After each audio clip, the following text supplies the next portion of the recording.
This call is now being recorded. Beleza, então estamos gravando. Uma boa noite aí a todos. A gente vai dar seguimento aí à nossa disciplina de comunicação de dados 2. A gente está chegando no final do ano de 2021, mas, como vocês sabem, o nosso semestre letivo ele vai terminar no final de fevereiro de 2022. Então, a gente vai dar continuidade aqui aos assuntos, para a gente aproveitar o tempo que temos, já que em fevereiro a gente teria 3 semanas de aula, né, com conteúdo, e a última semana seria reservada aí para a segunda prova, né, que a gente vai fazer lá na frente. Nós trabalhamos até agora, né, com camada de rede, falamos dos aspectos relacionados ao protocolo IP, e mais recentemente, né, o capítulo 7, falando sobre o endereçamento IP. Aí vimos aí como que são trabalhados aí endereço IPv4 e endereço IPv6. Em se tratando de endereçamento IPv6, ainda é uma técnica de endereçamento que está em expansão. Então, a internet está começando a receber dispositivos, né, configurados com IPv6, mas isso ainda representa um número ainda bem pequeno. E os endereços IPv6, como foi dito, eles são numa quantidade tão grande que todos, né, podem utilizar endereços que, no jargão do IPv4, seriam chamados endereços públicos, né? Então, a ideia de um tipo de endereçamento IPv6 que seria utilizado em alguns conjuntos de máquinas, e para que essas máquinas pudessem usar a internet, fosse necessário usar algum tipo de mecanismo como o NAT, isso não precisa do IPv6. Então, tudo é público. Na verdade, a gente fala que tudo é global. Essa é a palavra, essa é a terminologia que a gente usa para o IPv6. Tá? Mas como o IPv4 ainda está em uso e ainda estará em uso por um bom tempo, então é preciso que a gente entenda os aspectos todos relacionados com o IPv4, porque a gente vai usar por algum tempo ainda. E vocês, como futuros profissionais da área de redes, poderão se deparar com cenários onde essas técnicas que são inerentes do IPv4 precisem ser implantadas para que você faça com que a sua rede, né, a rede da empresa para a qual você trabalhará, fique funcional. Tá?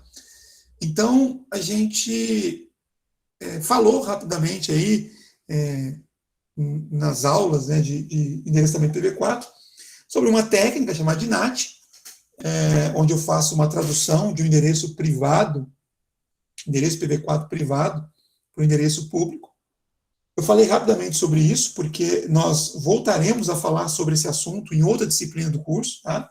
Então, não se preocupem se vocês não tiverem entendido como o NAT funciona, né? Como o NAT pode ser configurado, isso vai ser visto em outra disciplina, tá? Mas é uma técnica associada ao uso do IPv4, né? E uma outra técnica que é assunto desse capítulo, também associada ao IPv4, é a técnica de divisão de redes IP em subredes. Tá? Então, o que esse capítulo vai mostrar para a gente é como que a gente pode pegar um bloco de endereço IPv4 e dividir esse bloco em blocos menores, né? Onde que a gente chama de subrede. Tá? E a gente vai ver o porquê dessa necessidade. Tá? Bom, no início, então, o capítulo, né, abre com uma seção onde é apresentado, né, conceitos de domínios de transmissão. Então, nós vimos, né, em aulas passadas, por exemplo, o protocolo ARP. Alguém se lembra para que serve o protocolo ARP? Alguém se lembra?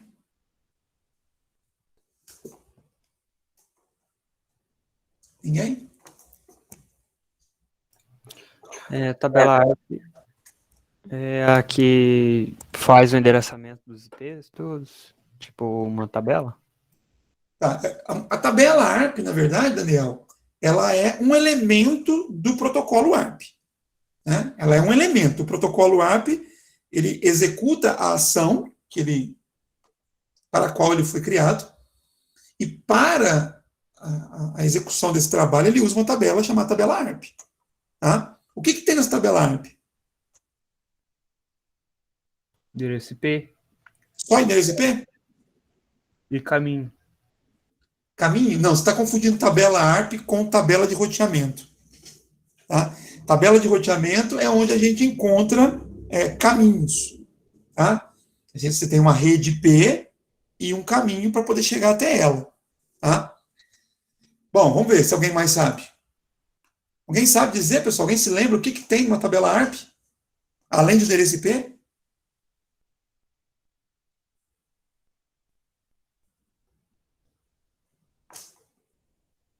Daniel, se lembrar, né, também pode falar, Daniel. Ninguém? Ela dispara como se fosse um ping para todos e com isso tem a resposta de onde está aquele host ou não. A ideia está parcialmente correta, mas assim, já que você tocou no assunto tabela ARP, eu gostaria de saber o que é colocado nessa tabela ARP. Então, ainda que esse seu apontamento tenha uma certa lógica, a partir do momento que a máquina ela entra em contato com uma outra máquina, né, isso considerando o protocolo ARP, tá? O que ela quer da outra máquina? Que é o que vai ser colocado na tabela ARP dela, além do endereço IP. O que ela quer da outra máquina? Endereço MAC? Endereço MAC. Tá? Então, essa é a chave da questão do funcionamento do protocolo ARP. Então, para que serve o protocolo ARP? Que nós já falamos aqui nessa disciplina. O protocolo ARP ele serve para poder associar um endereço IPv4 com um endereço MAC. Por que isso é necessário? Porque o protocolo IP, o pacote IP, de acordo com aquela hierarquia de camadas, ele vai ser colocado dentro de um quadro Ethernet, por exemplo. Né? E então, o endereço IP que a máquina tem, na verdade, ele não vai ser muito útil no primeiro momento, porque o pacote que contém aquele endereço IP, ele vai ser reembalado, ele vai ser colocado dentro de um quadro. E nesse quadro, o que se leva em consideração do ponto de vista de endereçamento são os endereços MAC. Então, a máquina, qualquer máquina que utilize IPv4, ela precisa descobrir qual é o endereço MAC do destino para o qual ela quer mandar o pacote, para que a comunicação de fato ocorra. Né? Mas se ela só sabe o endereço IP, como é que ela vai saber, como é que ela vai descobrir o endereço MAC? Ela usa o protocolo ARP. Né? Então, o protocolo ARP pega aquele endereço IPv4, que a máquina sabe de alguma forma, e ela manda um broadcast. Então, não é bem um ping, o Daniel, como você falou, porque ping estaria considerando um destino específico. Quando eu faço um ping, eu especifico para qual máquina que eu estou direcionando aquele ping, certo? No caso do ARP, né, a máquina, ela não sabe quem é o destino. Ela tem o endereço IP e ela quer descobrir o endereço MAC. Mas ela não sabe quem tem o endereço MAC. Se ela soubesse, ela não precisaria perguntar. Então, o que ela faz? Ela manda um broadcast. Ela manda um broadcast. Nesse broadcast, ela está perguntando. Ela estaria perguntando, né? Quem de vocês tem o endereço IP, né, que eu estou procurando? Esse broadcast vai ser, então, recebido por todas as máquinas da rede local, ou todas as máquinas que fazem parte do domínio de broadcast, que eu vou explicar já já o que é isso. Tá? Todas as máquinas vão abrir aquela solicitação ARP que chegou, que o protocolo enviou, para verificar por qual endereço IP está sendo pesquisado a rede local.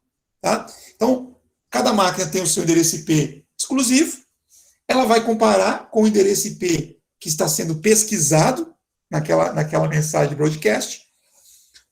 As máquinas que não forem donas do endereço IP colocado na mensagem ARP vão simplesmente ignorar, porque elas não é o endereço MAC delas que a origem está querendo saber.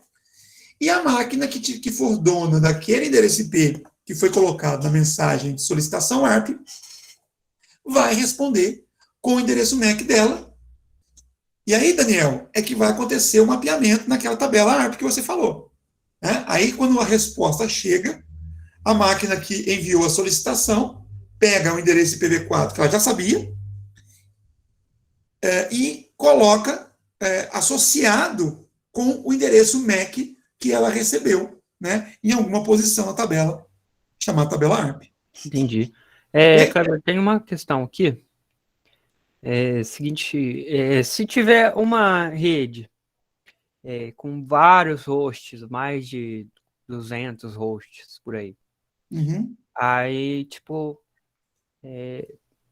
vamos supor que eu vou lá e plugo uma máquina com endereço IP fixo.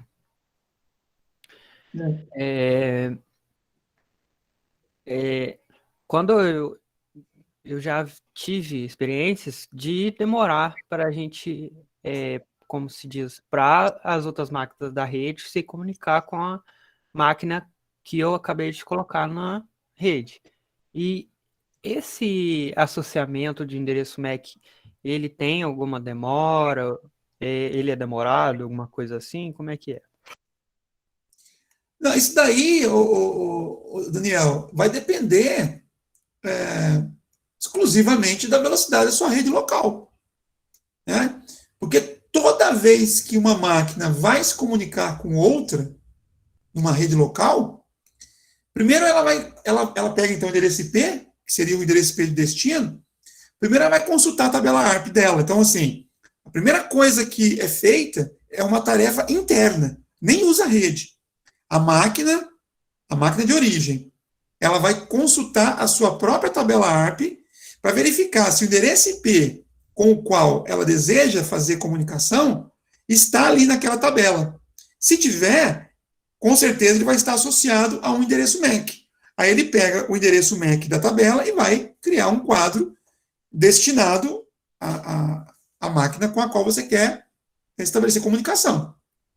Se não tiver, aí vem esse broadcast que eu falei aqui. Ele vai enviar um broadcast. Esse broadcast vai chegar em todas as máquinas da sua rede. E a máquina que tiver o endereço IP que está sendo pesquisado vai responder com o endereço MAC dela. Então, assim, no primeiro momento, a máquina vai consultar a sua própria tabela ARP. Então, depende do processador que ela tem. Quanto mais rápido for o processador, mais rápido ela faz a consulta. É uma questão interna. Se ela não encontrar associação na tabela ARP dela, aí ela vai disparar um pacote para a rede. Aí depende da velocidade da sua rede. Não é para demorar. Essas coisas, em geral, acontecem na casa de milésimos de segundo. A gente não costuma perceber atraso nesse processo, no processo de descoberta do endereço MAC. Ah, sim. Eu acho que é legal eu compartilhar minha experiência aqui com vocês. É o seguinte, eu estava fazendo como se diz, uma interligação de um local e outro pelo, como que eu posso dizer, pelo provedor de internet, lá na prefeitura onde eu trabalho. Tá, peraí, deixa eu interromper. Esses locais são locais geograficamente separados. Separados, sim. Aí, Tá, para ficar dentro da rede, a gente teve que fazer o LAN to LAN e passar dentro da OLT do provedor. E eu acho que por causa do provedor a OLT ser muito exigida, alguma coisa assim, acabou ocasionando, tipo, para fazer esse ping, demorou um dia, quase uma semana para fazer o mapeamento tabela ARP, entendeu? Então, mas nessa sua ligação de estruturas remotas, Você está usando protocolos de rede local ou protocolos de rede remota? Não, protocolo de rede local. É só interno lá do provedor que fez o LAN to LAN, que colocou numa interface de uma ONU que está lá na prefeitura, somente para fazer interligação e jogar dentro do switch lá da prefeitura, entendeu? Não tem roteamento nessa sua topologia? Não, é tudo tem roteamento sim, mas é tudo uma rede só. Tá, mas então você chegou no ponto que eu queria. Se tem roteamento, então não é tudo uma rede local.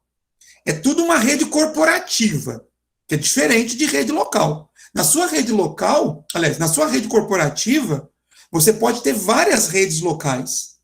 A partir do momento que você coloca um roteador em alguma parte da sua rede, poderia ser, Daniel, até, por exemplo, em salas vizinhas. Se você tem uma rede numa sala e para chegar na rede da sala vizinha você está usando um roteador, está acontecendo roteamento. Então, do ponto de vista técnico, na essência da coisa, você teria duas redes locais e não uma única rede local.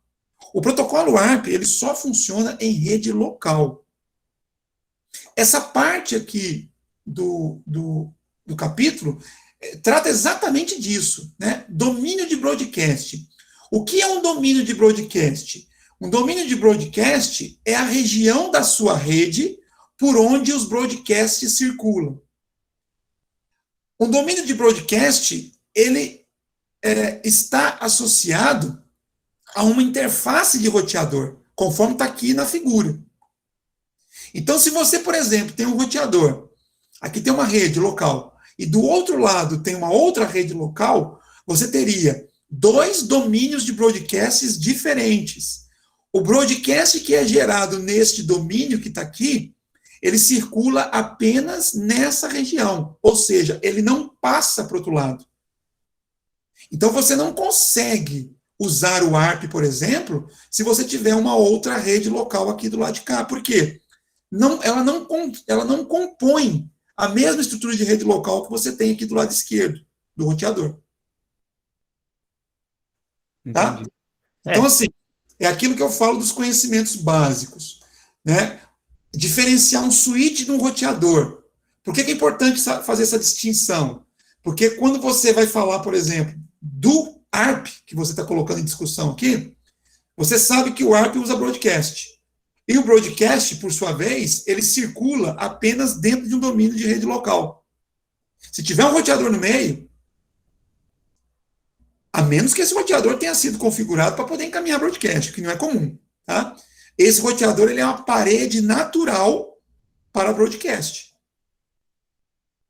Então é natural que a comunicação entre máquinas que estejam em segmentos de redes diferentes demore um pouco mais. Mas demorar um pouco mais, longe de ter que esperar um dia, como você falou aí. Tem alguma coisa muito estranha na configuração desse seu cenário. Aí eu não sei te dizer o que é, teria que analisar. Mas tá tudo dentro do switch, eu acho que nem tá passando dentro do roteador de fato, entendeu? Só tem uma interface ligando o switch. Mas já aconteceu, já deu certo, é só uma observação aí que deve ser algum problema interno lá do provedor e ele falou que tinha que fazer a tabela ARP e tal. Eu não entendi por que demorou tanto assim, mas deve ser algum erro deles lá. Usando VPN, não? Não, VPN não. É LAN to LAN. É LAN to LAN. Isso. Uhum. É porque a VPN é uma forma de você conectar uma LAN na outra, né? Não usa a mesma ideia do LAN to LAN, mas assim, essencialmente está conectando uma rede local a outra usando uma rede pública, né? Bom, mas eu acho que VPN é muito mais dados. LAN to LAN eu acho que seria mais específico, né? E mais privado. Cada um tem a sua aplicação. Bom, vamos lá. Então, assim, se tiver roteador no meio do caminho, se tiver alguma máquina fazendo papel de roteamento, você não vai conseguir fazer o broadcast ARP de uma rede para outra. O que pode estar acontecendo, eu não sei também afirmar que eu não estou vendo, é, de alguma forma, o equipamento intermediário receber uma solicitação de ARP e fazer um mapeamento equivalente do outro lado. Vai levar algum tempo, mas também não deveria gastar um dia. Né? Essa questão de você demorar um dia para fazer um serviço básico de rede é alguma coisa que está... Tem alguma coisa desajustada aí. Tá? Bom, mas vamos lá. Assim, não tem como eu discutir cenário específico sem ver, tá, o Daniel? Não, sim. Mas, eventualmente, você pode, às vezes, ter algum insight, né, ao analisar alguma coisa que eu estou falando aqui, que possa ser aplicado aí, no seu cenário, tá? Então, como sim, eu estou dizendo, né? Já foi solucionado. Beleza, obrigado. Oi? Já Ok. foi solucionado, mas tranquilo. Maravilha, então. Valeu. Bom, então, o domínio de broadcast, né, como eu estava dizendo, é a região da rede por onde um broadcast circula. Então, quando você faz um ARP, por exemplo, que eu estava aqui trocando figurinha com o Daniel, esse ARP ele vai enviar mensagem de broadcast, como nós já falamos aqui na disciplina, e a questão do domínio de broadcast vai definir por qual parte da rede este broadcast, este e outros, tá, irão circular. Tá? Então, como eu falei, um roteador ele é uma barreira para broadcast. Então, uma mensagem que seja enviada por meio de broadcast, ela vai circular por todos os switches da rede.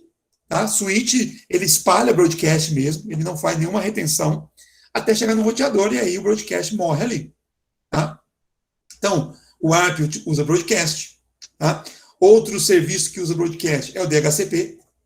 Então, uma máquina, quando ela vai solicitar um endereço IP de forma dinâmica, ela também envia um broadcast para localizar um servidor de DHCP na rede. A mesma ideia vale aqui. Então, por exemplo, se eu tenho uma máquina configurada nessa rede, que está procurando, né, solicitando endereço IP automaticamente, e de repente o meu servidor DHCP está aqui do outro lado do roteador, a solicitação que é criada aqui, ela vai ser transmitida por broadcast, e como o roteador ele é uma barreira natural, ele não iria deixar com que essa mensagem chegasse ao servidor de DHCP. Não chegando ao servidor de DHCP, a máquina que solicitou o endereço IP dinamicamente não teria resposta. Né? E ela ficaria sem direito de ter um endereço IP válido na rede onde ela se encontra. E, consequentemente, não iria se comunicar com a internet. Tá? Assim como eu estava conversando com o Daniel aqui, existe a alternativa de você configurar o roteador para receber esse broadcast gerado para serviço de DHCP e encaminhar a solicitação para um servidor que esteja fora da sua rede local. Mas eu quero que você entenda o seguinte: ele não está encaminhando o broadcast, ele está recebendo esse broadcast e fazendo uma solicitação direta a um servidor que esteja fora da rede local. Tá? Então, switch propaga broadcast. Switch propaga broadcast. Propaga de que forma? Ele propaga broadcast por todas as interfaces do switch, exceto aquela por onde o broadcast chegou. Tá? Roteador não propaga broadcast. Roteador não propaga broadcast. Então, o broadcast que é por uma interface, né, ele simplesmente ignora aquele broadcast. Ele não encaminha. Tá? É importante vocês terem essa ideia.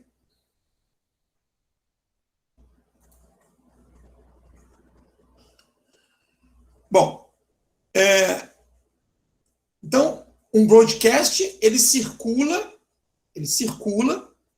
por toda uma rede local. Uma rede local, a gente está considerando aqui uma rede composta apenas por equipamentos finais e switches, né, sem roteador. Então, por exemplo, eu poderia ter uma rede local bastante grande, com muitos switches, né, e de repente eu tenho lá 400 computadores conectados. Tá? Tem um problema sério aqui.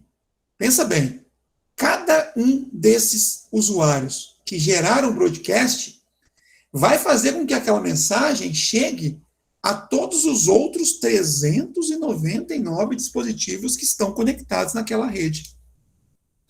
Isso um broadcast.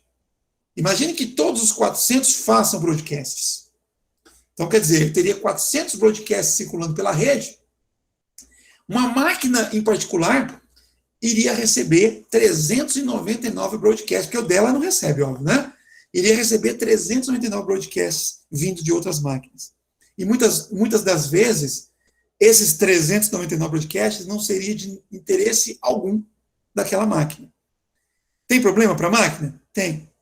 Cada broadcast que a máquina recebe exige que ela deixe de fazer aquilo que ela estava processando localmente para poder analisar o pacote que chegou. Até ela descobrir que o pacote de broadcast não é para ela, não diz respeito a ela, ela gastou tempo. Gastou tempo de CPU, gastou tempo de memória, porque esse pacote vai para a memória do computador. Então, um domínio de broadcast muito grande, o que é um domínio de broadcast muito grande? É um ambiente de rede por onde o broadcast circula que tenha uma quantidade grande de dispositivos. Por exemplo, aqui, ó, 400 dispositivos. Esse tipo de domínio, ele é indesejável. Tá? Indesejável. Quando nós falamos do endereçamento IPv4, a gente definiu algumas classes de endereço. Alguém se lembra quais eram as classes de endereço IPv4? Alguém se lembra? A, B, C, D e E. Exato, Gabriel. Dessas 5 que você falou, apenas 3 são usadas para identificar máquinas, né? As 3 primeiras. As classes A, B e C. Tá? A diferença entre essas classes se dá na quantidade de endereços IP que eu tenho dentro de cada classe. Então, por exemplo, as redes classe C, elas nos oferecem 256 endereços IP, no máximo. Tá? Numa rede como essa aqui, por exemplo, de 400 usuários, eu não poderia utilizar uma rede classe C, porque ela não é grande o bastante para atender a demanda de endereçamento que uma rede dessa exige. Uma rede classe B, ela nos oferece cerca de 65 mil endereços IP, ou seja, uma quantidade bastante significativa. Né? E uma rede classe A nos dá aí na casa de 16 milhões de endereços IP. Legal. Eu tenho, então, uma classe B, que é o caso desse bloco aqui, né? Começou com endereços de... O endereço IP, se ele começar com o valor 128 até 191, ele é um endereço classe B. Tá? O início aqui, se for de 128 a 191, é um endereço classe B. Então, esse daqui é o endereço classe B. Esse endereço classe B é um endereço classe B privado. Lembra, nós temos endereços públicos que podem circular pela internet e temos endereços privados que só valem numa rede local. Né? Usando o NAT, eu vou fazer a tradução, eu vou configurar um roteador, por exemplo, para traduzir o endereço privado no endereço público. Tá? Endereço público, eu só posso usar se eu tiver a autorização de algum órgão, né, gestor da internet. Em última instância, o provedor no qual eu me conecto. Endereço privado, eu posso usar à vontade. Então, por exemplo, numa situação como essa, onde eu tenho 400 máquinas conectadas na rede local, eu poderia usar uma classe B, privada, no meu caso aqui, de modo que todas as máquinas usufruíssem do mesmo prefixo, 172.16, e todas pudessem se comunicar diretamente umas com as outras. Mas lembrando, 400 máquinas no mesmo domínio de broadcast, isso tende a gerar um tráfego de broadcast tão grande que a performance da minha rede começa a ficar prejudicada. Então, um domínio de broadcast grande é indesejável. Tá? Então, as operações de redes, elas podem ficar lentas devido à quantidade excessiva de tráfego naquele segmento em particular. É óbvio que se alguém de fora quiser se comunicar com alguém desse segmento sobrecarregado, também vai experimentar uma lentidão, porque o pacote de fora entra aqui e vai entrar na disputa aqui por um caminho nessa rede local. Tá? Então, isso é indesejável. E os dispositivos ficam lentos, como eu falei agora há pouco, porque cada broadcast que chega exige que a máquina interrompa o processamento local, né? E vai fazer com que o usuário daquela máquina tenha uma sensação que ela ficou lenta. Olha que interessante, gente, que eu estou falando. Imagina, você está usando seu computador, você está fazendo uma tarefa que não depende de nada da rede, não depende de nada, né? Você está lá no seu... Você está usando o Word, né? Word mesmo, né? Não um sistema em nuvem. Um Word instalado localmente aí na sua máquina. Ou o LibreOffice, que você instalou, você baixou na internet o executável e instalou. Está trabalhando nesse editor de texto. E de repente sua máquina começa a ficar lenta. A máquina mesmo, o processador, o editor de texto fica lento. Você não sabe por quê. Eventualmente, pode ser que a sua rede esteja gerando um tráfego de broadcast tão grande que está fazendo a sua placa de rede trabalhar muito, mesmo que você não esteja usando a rede, tá? E, consequentemente, essa placa de rede está mandando o seu processador analisar um monte de pacote que está chegando, porque é pacote de broadcast. Não é um pacote destinado especificamente para a sua máquina, mas é um pacote de broadcast, e a sua máquina entende que ela tem que analisar esse pacote também. Então, broadcast em excesso gera problema na rede e nos dispositivos que estão conectados naquela rede. Tá? Então, a ideia seria o quê?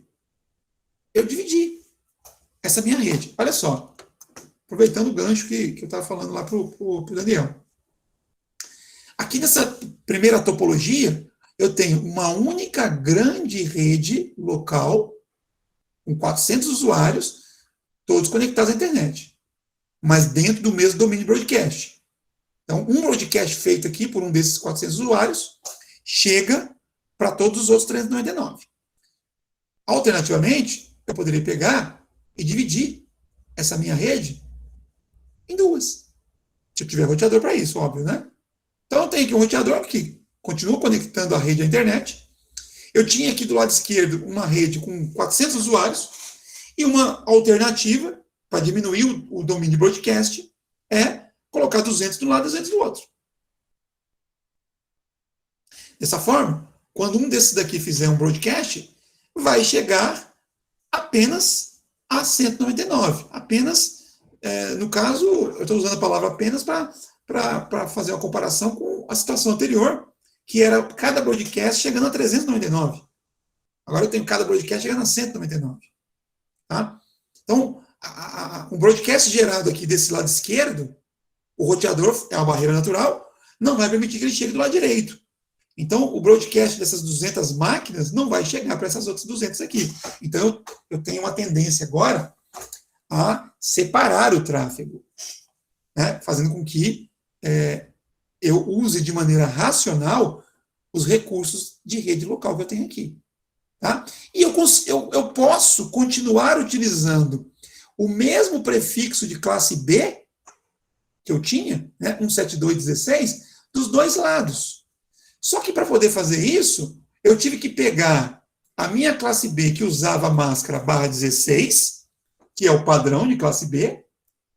É o padrão, deixa eu fazer um zoom aqui. É um padrão de classe B. E eu mudei essa máscara.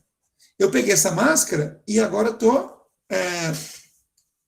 trabalhando com a máscara /24. A máscara /24 é a máscara característica de qual classe? A, B ou C?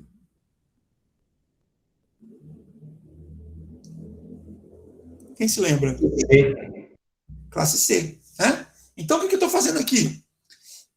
Eu estou pegando um endereço que, naturalmente, né, originalmente, é um endereço classe B.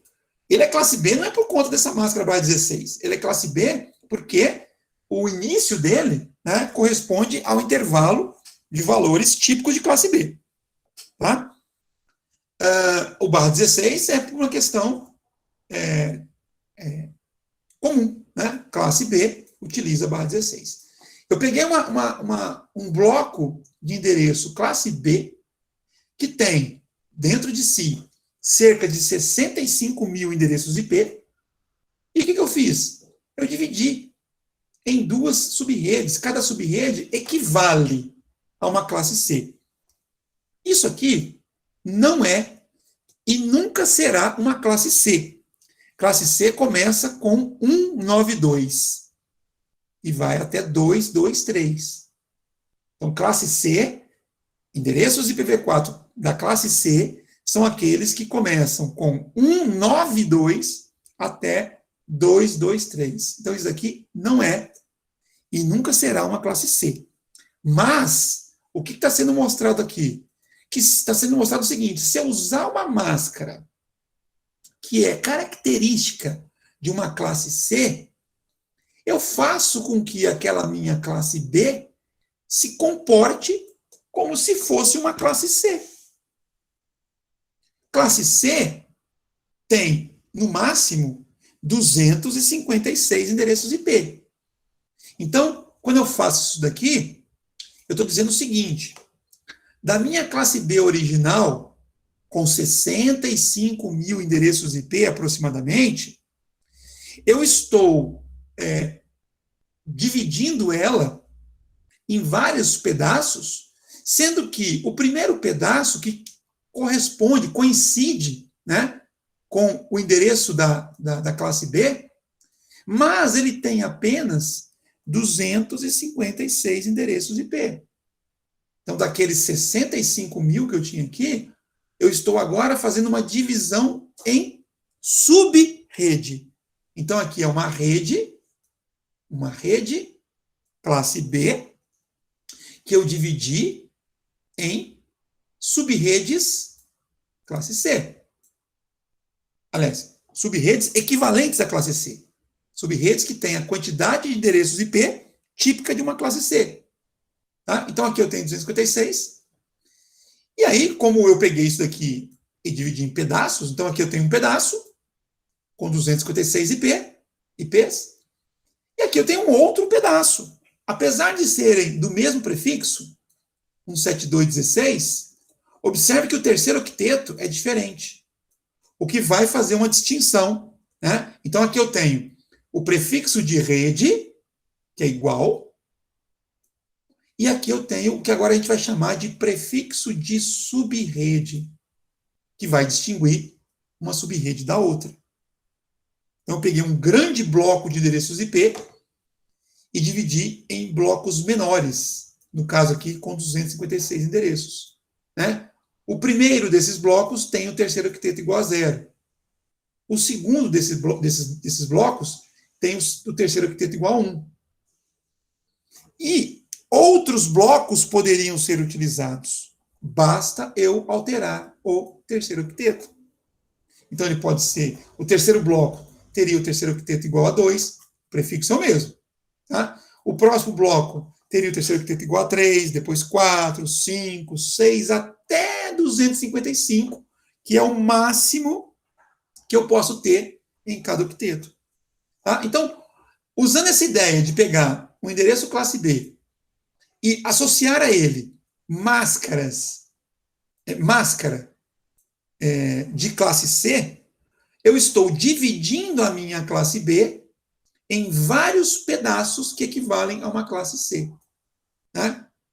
Exatamente em 256 pedaços. 256 subredes,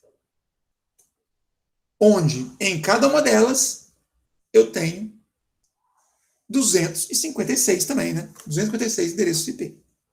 Tá? De maneira que, se eu fizer, só um segundo, se eu fizer a multiplicação, então olha só, eu tenho, nesse esquema, 256 redes, subredes. Vou mudar o compartilhamento aqui. Só para mostrar a calculadora para vocês. Já vai. Foi. Então, olha só. Eu estou falando aqui de um cenário que eu peguei a minha rede classe B e dividi em várias subredes. Quantas subredes? Olha, se o terceiro octeto representa a subrede, então ele pode variar de 0, 1, 2, 3, até 255. Então eu tenho 256 subredes. Cada subrede equivale a uma classe C. E a classe C, como nós vimos, suporta até 256 endereços IPs. Então eu tenho 256 subredes com 256 endereços IP em cada uma. O total corresponde a 65.536 IPs, que é exatamente a quantidade de endereços IPs que tem uma classe B. Então, essa divisão em subrede que eu estou falando pega o total de endereços IP que eu tenho, pertencente a uma classe, e divido isso em blocos, conforme a minha necessidade, tá? Que vão ter, cada qual, uma quantidade específica de endereço IP. Então, se eu pego esse total aqui e divido por 256, estou criando 256 redes, eu vou ter 256 endereços IP em cada rede. Por outro lado, se eu pego esse bloco e divido apenas em duas, eu poderia fazer isso, em cada uma das subredes eu teria 32.768 endereços IP. Tá? Se eu pegar esse bloco e dividir, por exemplo, em 16 pedaços, 16 subredes, eu teria 4.096 endereços IP em cada subrede. Então, a ideia da subrede é isso. É eu pegar um bloco de endereçamento com certo tamanho e dividir, né, em blocos, né, em subredes, que sejam adequadas para a minha necessidade. Para a minha necessidade. Tá? Então, no caso aqui do cenário que a gente estava vendo, o administrador da rede não achou interessante manter as 400 máquinas ligadas num único segmento de rede local, num único domínio de broadcast, tá? E ele fez o quê? Ele dividiu, ele separou essas duas máquinas em dois domínios de broadcast. Interessante frisar. Essas 400 máquinas poderiam estar todas dentro da mesma estrutura física que nós tínhamos anteriormente. Eu não estou falando aqui que isso daqui estão em prédios diferentes ou em andares diferentes. Não, nada disso. Eu simplesmente fiz uma separação. Eu posso manter essas máquinas no mesmo prédio, no mesmo andar, inclusive, como eu falei. Poderiam ser salas diferentes, salas vizinhas. O fato de eu colocar um roteador no meio do caminho separa isso daqui de forma que o broadcast que seja gerado de um lado não passe para o outro e vice-versa. Tá? E nesse caso, a separação produziu grupos de 200 máquinas. Então, essa divisão aqui em blocos que equivalem a uma classe C é o bastante, porque cada bloco desse aqui proporciona até 256 endereços IP, que seria suficiente para esse cenário aqui. Né? Outros cenários, a gente teria que fazer uma análise para ver o que seria adequado. Quem tinha me chamado? Eu, Daniel. Oi, Daniel. A internet tem uma classe? A internet, na verdade, é a estrutura de rede universal, global. Na verdade, a internet, ela abrange todas as classes. A internet ela não é uma classe, ela abrange somente. Ela abrange, na verdade, não só classes. Ela abrange todas as técnicas e tecnologias que a gente já estudou. Os alunos que estão no segundo período do curso, as técnicas que virão a estudar. E mesmo você, Daniel, que está aí com o pé fora da faculdade, né, também virá estudar, né, no seu domínio profissional. A internet abrange tudo isso. E eu diria mais, abrange ainda aquilo que nem foi inventado. Com certeza, deve ser isso mesmo. Legal. Beleza, vamos seguir aqui. Alguma pergunta, pessoal? Alguma outra pergunta além do Daniel?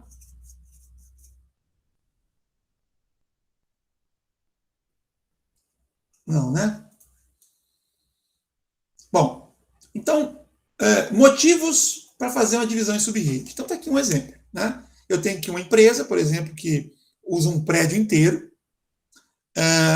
e eu quero, ao invés de colocar todo mundo dentro do mesmo domínio de broadcast, o que eu mostrei agora há pouco gera problema de performance na rede, eu poderia, por exemplo, né, isso aqui não é uma regra, eu poderia criar, né, uma sub-rede para cada andar da minha empresa. Tá? Observe que nesse desenho aqui, nessa topologia, eu estou usando os endereços IP 10.0.5.0 e por aí vai. Né? A qual classe de endereçamento pertence esse endereço IP? A, B ou C? Qual classe? A. Classe A. Né? Começou com 10, é classe A. A classe A vai de 0 até 127. Isso aqui é classe A. E olha a máscara que eu estou usando, Gabriel. Essa máscara que eu estou usando, ela é típica de qual classe? C. C. Né? Então, no exemplo anterior, eu mostrei uma rede classe B sendo dividida em blocos, em sub-redes, que equivalem à classe C, porque usou a máscara barra 24.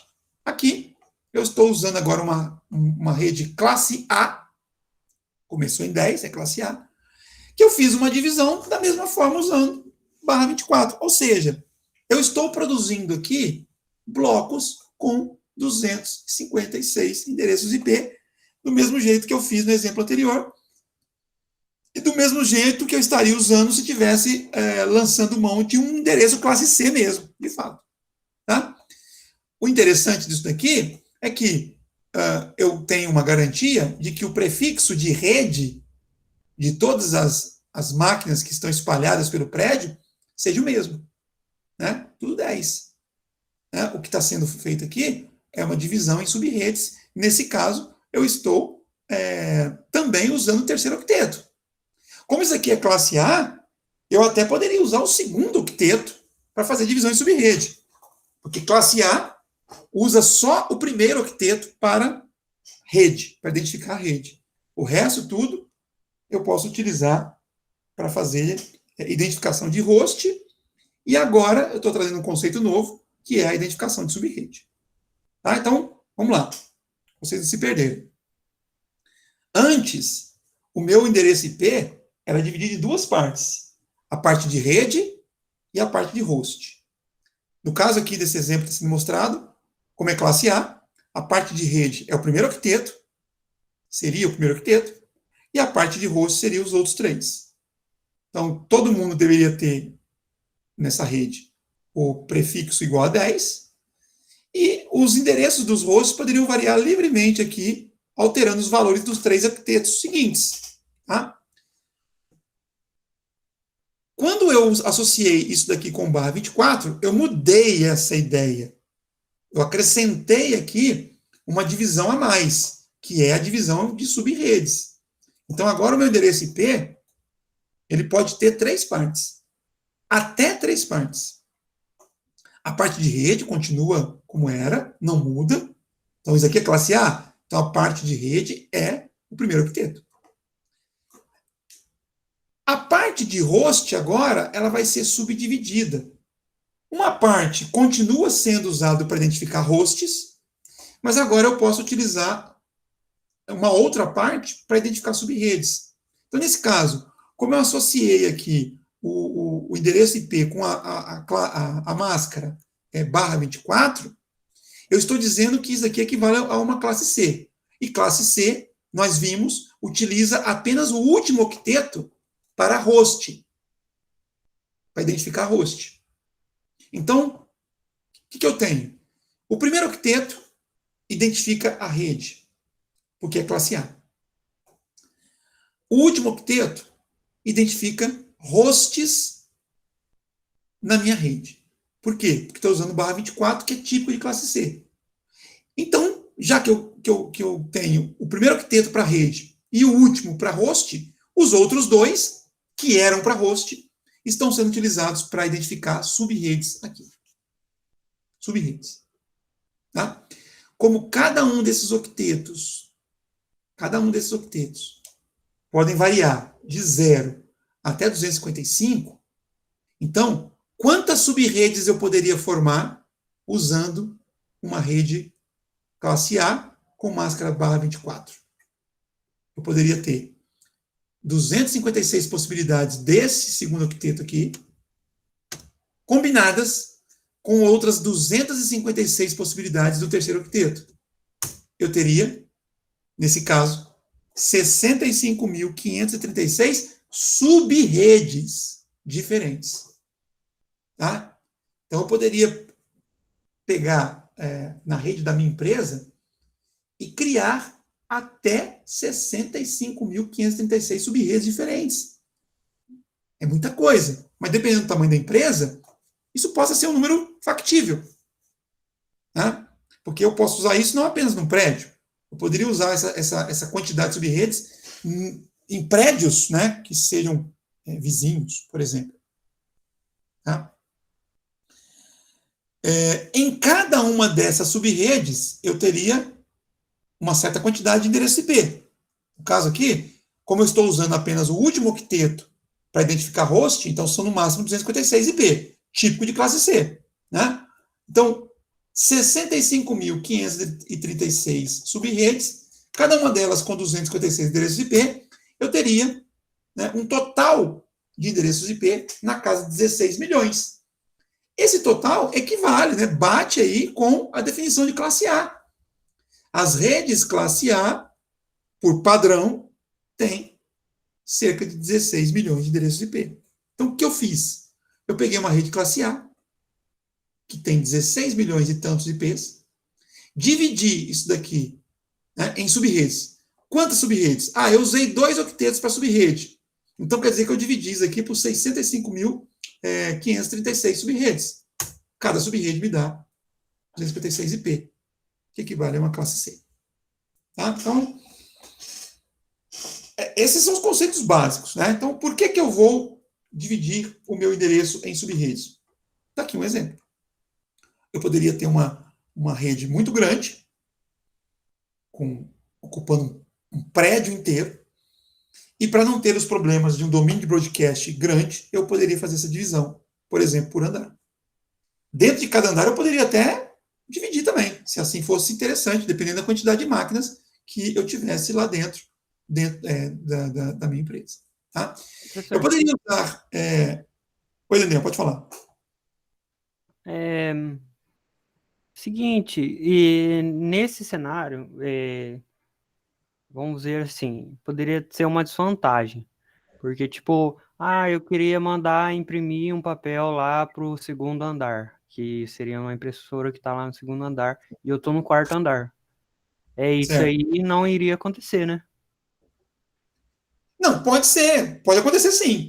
O fato de eu fazer essa divisão aqui, Daniel, não significa que as máquinas não vão se comunicar. Significa que, a partir de agora, máquinas que estejam em andares distintos se comunicarão por meio do roteador.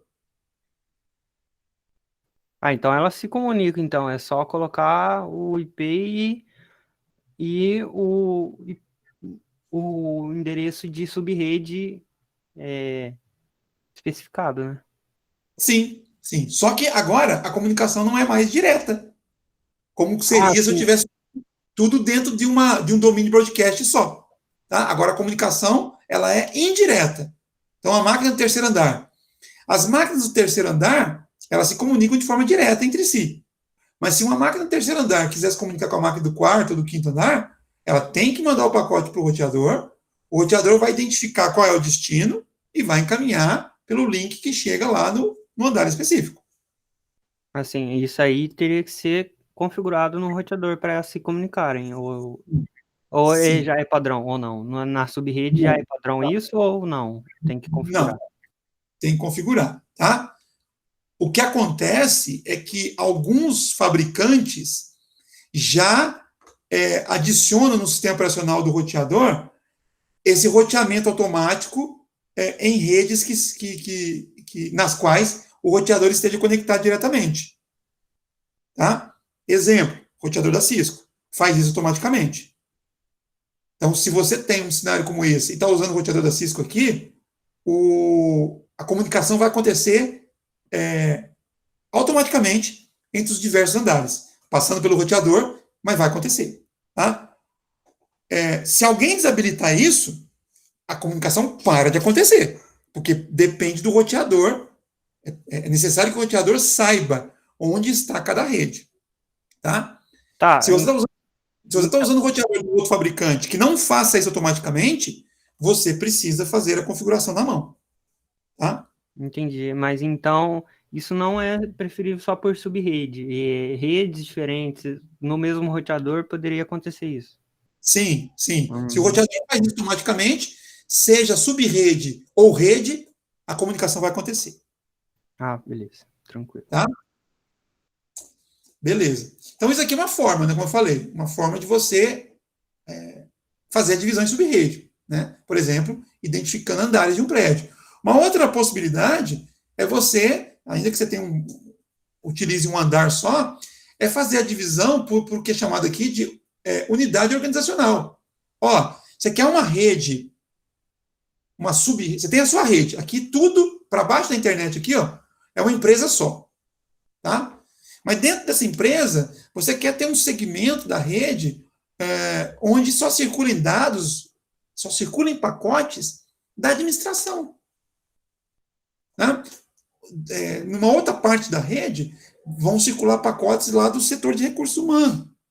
Né? Supondo que essa empresa seja uma faculdade, uma escola, vai ter uma parte da rede por onde vai circular os dados dos alunos, o que representa uma segurança. Né? Porque você estaria isolando a rede dos alunos da parte administrativa, da parte de gerência de recursos humanos, da parte de contabilidade. Então, você pode fazer isso aí usando de subrede P. Você tira todo mundo do mesmo bolo, coloca em compartimentos, né, fisicamente separados, né, separados por um roteador. De novo, é possível que o segmento dos alunos, né, envie informações para a parte da administração? Sim, é possível, mas isso passa pelo roteador. E se passa pelo roteador, você pode, por exemplo, estabelecer filtros aqui. Você pode dizer, né, por exemplo, que tipo de pacote da rede de alunos pode circular na rede de administração. É um outro assunto. Não é simplesmente dividir em subrede. Você teria que, por exemplo, configurar listas de controle de acesso, por exemplo, no roteador. Tá? Então, assim, a divisão em subrede é o ponto de partida. Se você não divide, você está colocando todo mundo no mesmo bolo, a gerência fica mais dificultada. Ou, às vezes, até impossível de ser feita. Quando você faz a divisão em subrede, você consegue estabelecer uma topologia onde você passa a ter um pouco mais de controle sobre o tráfego, principalmente o tráfego que vai circular de um domínio de broadcast no outro. Tá? Como eu disse, você pode estabelecer até mesmo filtros. Tá? Então, por exemplo, você poderia dizer que as máquinas da rede de alunos até podem acessar a rede da administração, porém, acessar uma máquina específica lá, um servidor específico, e não acessar outras máquinas daqui, por meio de filtro. Tá? Os pacotes passariam pelo roteador, e o roteador queria decidir se o pacote deve seguir ou não para a rede de destino. Uma outra possibilidade, né, é por tipo de dispositivo. Então, é comum você encontrar em grandes redes, né, por exemplo, uma parte da rede onde estão os hosts, né, as máquinas de usuários, uma outra parte onde estão os servidores, né, e uma outra parte onde estariam as impressoras. Não que as impressoras tenham que estar no mesmo andar, na mesma sala. Não é isso que eu estou falando. Estou falando que as impressoras estariam dentro de um mesmo domínio de broadcast, compartilhando aí o mesmo prefixo de rede e subrede. Né? De maneira que você teria controle. Né? Olha, está tendo problema com uma máquina de prefixo 10.0.2. Você sabe que é da parte das impressoras. Uma impressora ficou doidona lá, colocona. Né? Está gerando pacote na rede. Pacote que não era para gerar, é o contrário. A impressora era para estar consumindo o pacote. Você começou a ver pacotes saindo dessa faixa aqui, você fala, tem coisa errada aí. Né? Então, é possível você fazer esse tipo de gerência. Tá? E eu quero deixar claro aqui que essas 3 aqui possibilidades são apenas sugestões.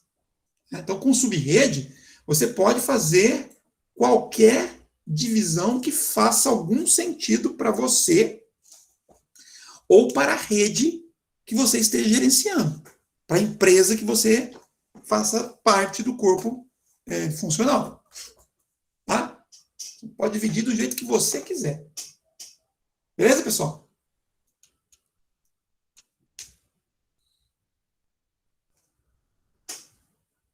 Alguma pergunta?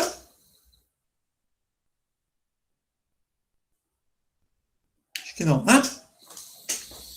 Bom, a divisão de subrede pode ser feita de várias formas. A gente vai começar pela mais básica, mais fácil. Então, a primeira forma é porque é chamado de limite de octeto. Então, por exemplo, eu posso fazer uma divisão de subrede considerando que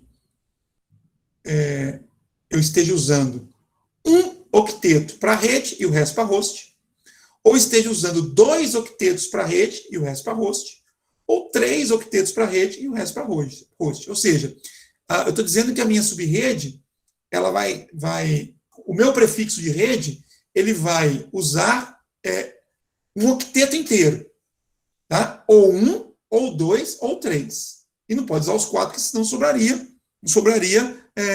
bit para host. E se não sobrar bit para host, eu não consigo identificar eu não consigo endereçar nenhum host na minha rede. Então, para no 3. Tá? Que são coisas que vocês já viram.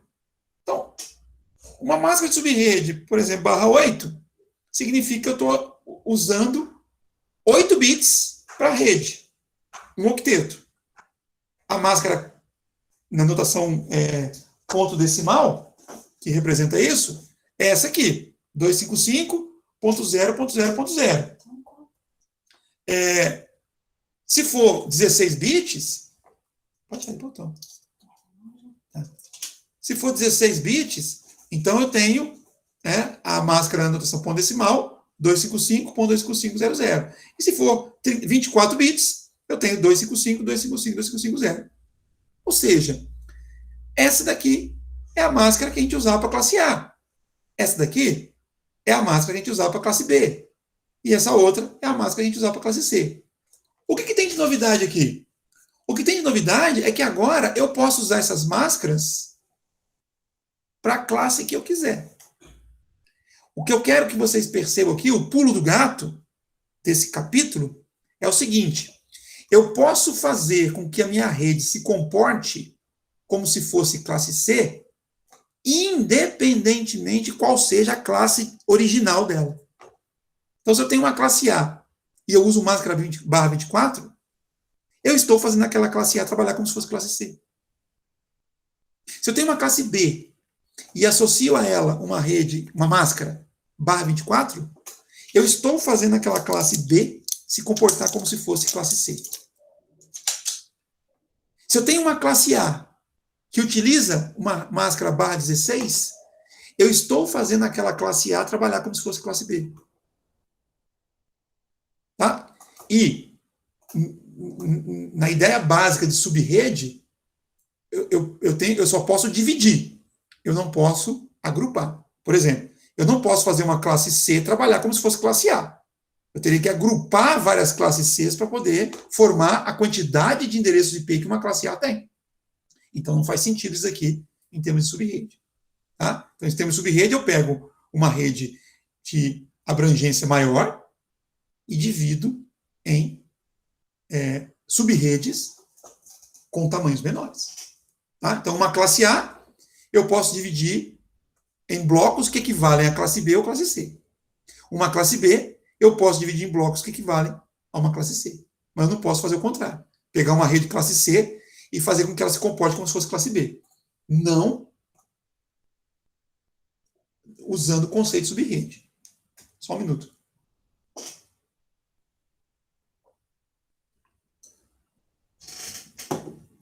Tomando um comprimido aqui. Tudo bem, pessoal? O que eu falei agora? Tá clara essa ideia? Professor, tem uma pergunta. Claro. Eu poderia utilizar uma máscara com, por exemplo, 20, uma /20, por exemplo? Pode. Como eu falei, existem várias formas da gente fazer subrede. Eu estou pegando pelo mais fácil. Limite de octetos, tá? Uhum. Então, limite de octeto, eu vou considerar grupos de 8. Barra 8, barra 16, barra 24. Tá? Daqui a pouco, eu vou falar para vocês sobre outras formas, e aí, essa que você está perguntando vai se encaixar. Na verdade, eu posso ter barra qualquer coisa, tá? Barra 0, barra 1, barra 2, barra 3, até barra 32. Algumas não utilizáveis do ponto de vista prático. Mas, em teoria, eu poderia ter de barra 0 a barra 32. Ok. Ok?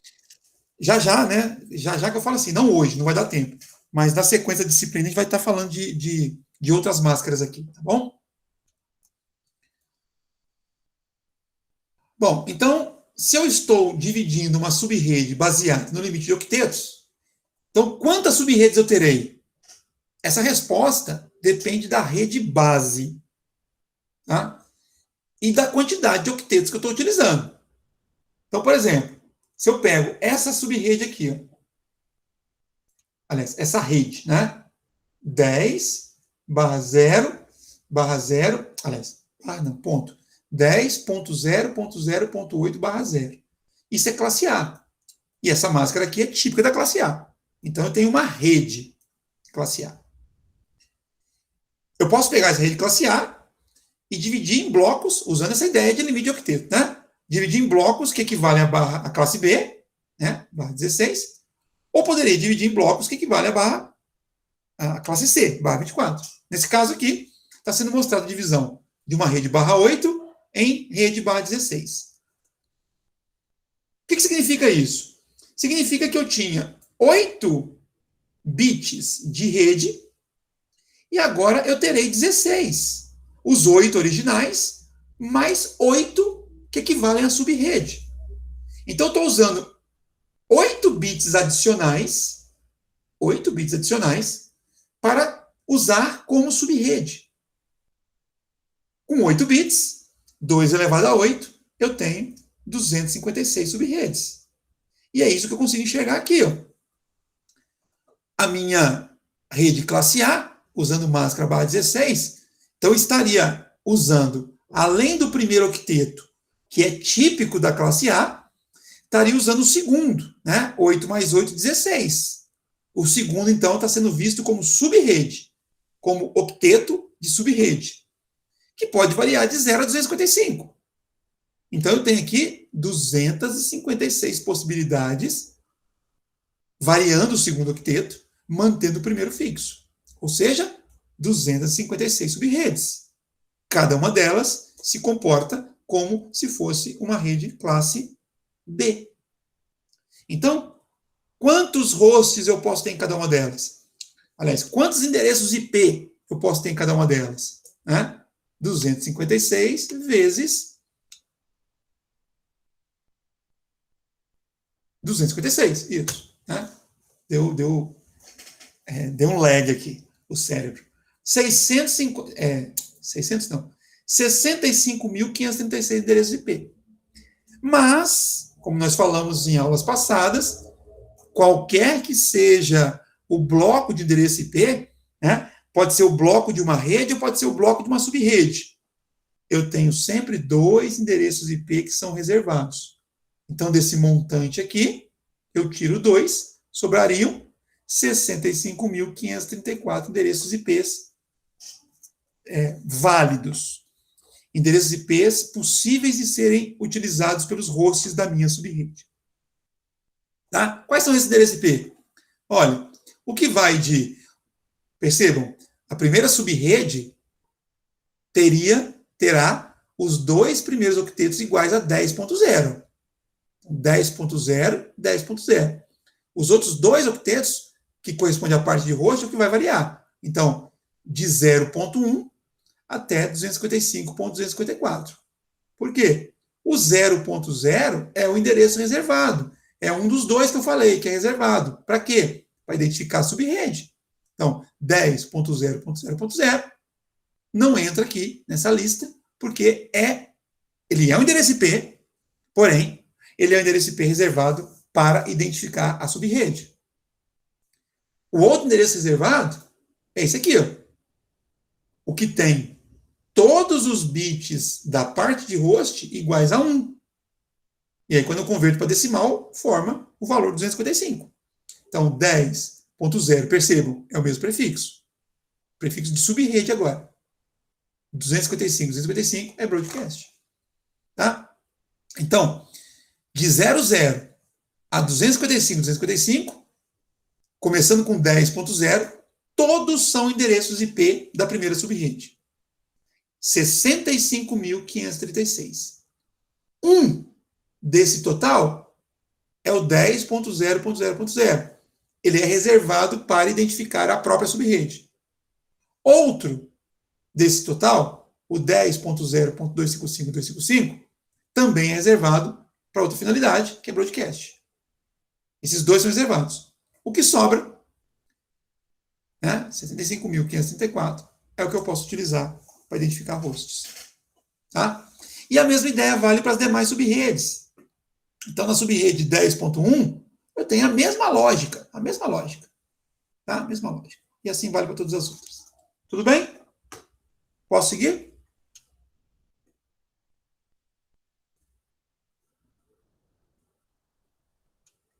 Vou seguir. Eu poderia pegar a mesma rede classe A e dividir em mais subredes, usando máscara barra 24. Então, com barra 24, o que eu tenho? Olha, a máscara original da classe A é barra 8. Eu agora estou usando barra 24. Né? Então, eu estou pegando emprestado, da parte de host, 16 bits. Então, eram 8 bits de rede e 24 de host. Eu peguei 16 bits dos 24 de host para poder usar como rede. Então, eu peguei 16 emprestados. Né? Com 16 bits, 2, vou mudar aqui, 2 elevado a 16, eu tenho 65.536. É o mesmo número que apareceu agora há pouco. Mas agora isso aqui não é host, isso aqui é subrede, que foi a quantidade de bits que eu peguei emprestado, olha só. A minha rede classe A, ela é marcada pelo primeiro octeto, 10. Eu estou usando outros 2 octetos para subrede, né? Então, 2 octetos, 16 bits. 2 elevado a 16, 65.536. Então, eu tenho essa quantidade de subredes aqui, ó, que vai de 10.0.0 até 10.255.255. Isso daqui, se você contar, você teria esse total de subredes aqui. Em cada uma delas, né, como eu tenho um único octeto para host, eu tenho um total de 256 endereços IP. Desses 256, o primeiro é reservado para identificar a subrede, o último é reservado para broadcast, e o que sobra, então, de 1 a 254, é usado para host. Então, percebam, usando o barra 24, eu aumentei o número de subredes possíveis e diminuí a quantidade de hosts em cada subrede. Tá? Então, isso é uma coisa que tem que ser feita considerando a realidade de cada situação, considerando cada cenário em particular. Né? Eu vou pegar uma rede classe A e vou dividir em subrede. Né? Eu vou usar qual prefixo? Né? Qual comprimento aqui de prefixo? Um barra 16? Um barra 24? Ou como o Gabriel perguntou, um barra 20? Barra 15? Barra 28? Né? Como é que eu tomo essa decisão? Eu tenho que saber o que eu estou fazendo, então eu tenho que entender a parte teórica, para saber o que cada barra dessa me produz de resultado. Entender qual é o cenário que eu estou trabalhando, o cenário que eu estou configurando, tá? Para poder escolher a melhor divisão, a melhor divisão, né, adequada para a minha situação, para o meu cenário, para a minha rede. Ok, pessoal?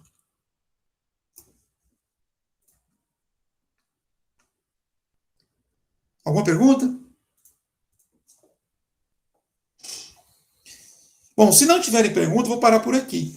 Tá? Aí na próxima aula nossa, que é na quarta-feira, a última desse ano, a gente vai entrar exatamente no assunto que o Gabriel levantou, que é a divisão em subredes chamada classless, onde eu posso ter, Gabriel, olha aqui, ó, barra 25, barra 26, barra 27, barra 28, barra 29, barra 30, e para trás também, né? Barra 23, barra 20, barra 15, por aí vai. Tá? Então, na próxima quarta-feira, a gente vai falar um pouquinho sobre isso daqui. Tudo bem, pessoal? Beleza. Não, então, se não tiver mais perguntas, vou encerrar aqui a aula, desejando a vocês uma boa noite e um bom final de semana. Boa noite. Boa noite, professor.